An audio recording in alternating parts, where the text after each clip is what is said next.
Madam, நீங்க அரசு அதிகாரிங்க. நாங்க அரசாங்கத்தை நடத்துறதுக்கு துணையா இருக்கவங்க. நாமெல்லாம் ஒன்னா சேர்ந்து டிராவல் பண்ணாதான் கவர்மெண்ட் நல்லா இருக்கும், மக்களும் நல்லா இருப்பாங்க. அப்படியா? ஆனா உன்னால எந்த பப்ளிக்குமே நல்லா இருக்கிற மாதிரி தெரியலையே. நீ அடிச்ச மணல் கொள்ளையால இயற்கை வளம் மொத்தமா பாதிக்கப்பட்டிருக்குன்னு நல்லா தெரியுது. நிலத்தடி நீர் அகல பாதாளத்துக்கு போயிடுச்சு. ஒரு சில ஏரியாவுல விவசாயமே பண்ண முடியல. அது போக அதுக்கு தடையா இருந்த பல பேரை நீ போட்டு தள்ளிட்ட. அதெல்லாம் தனி கதை. அது மட்டுமா, அதிகாரிகளுக்கெல்லாம் லஞ்சத்தை கொடுத்து நேர்மையா இருக்கிறவங்கள கூட ஊழல்வாதியா மாத்தி வச்சிருக்க. கரப்ஷனை அரசியல்வாதிகளோட சுவாசமா மாத்தி வச்சிருக்க. இது எல்லாத்தையுமே மாத்தணும்னா உன்னை, உன் சாப்டரை எல்லாத்தையும் பெர்மனண்டா க்ளோஸ் பண்ண தானே முடியும்.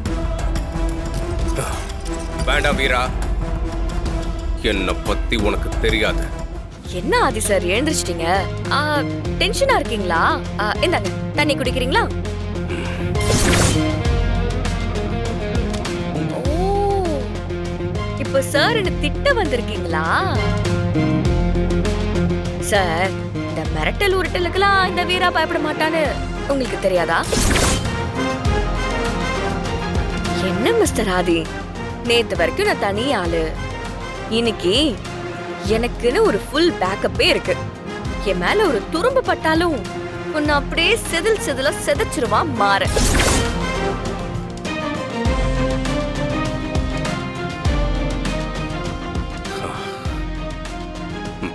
மேடம், நீங்க பெரிய கலெக்டர். உங்க கூட மோதி என்னால ஜெயிக்க முடியாது, அதை நான் ஒத்துக்கிறேன். எல்லா குற்றவாளிகளுக்கும் திருந்துறதுக்கு ஒரு சந்தர்ப்பம் வேணும் இல்ல மேடம்?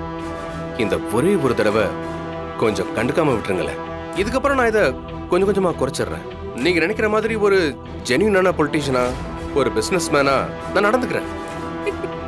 எப்படி எப்படி கண்டும் காணாம விடுறதா? நீ பண்ணிருக்கிற வேலைக்கு நீ என்ன நிலைமைக்கு போறன்னு மட்டும் பாரு. இன்னும் 24 மணி நேரத்துல ஆதி அப்படிங்கிற ஒருத்தன் தான் தமிழ்நாட்டோட ஹெட்லைன்ஸ். நீ உள்ள போறதுல இருந்து எத்தனை பேர் உன்னை தொட்டு நூல் புடிச்சுக்கிட்டே உள்ள வர போறாங்கன்னு மட்டும் பாரு.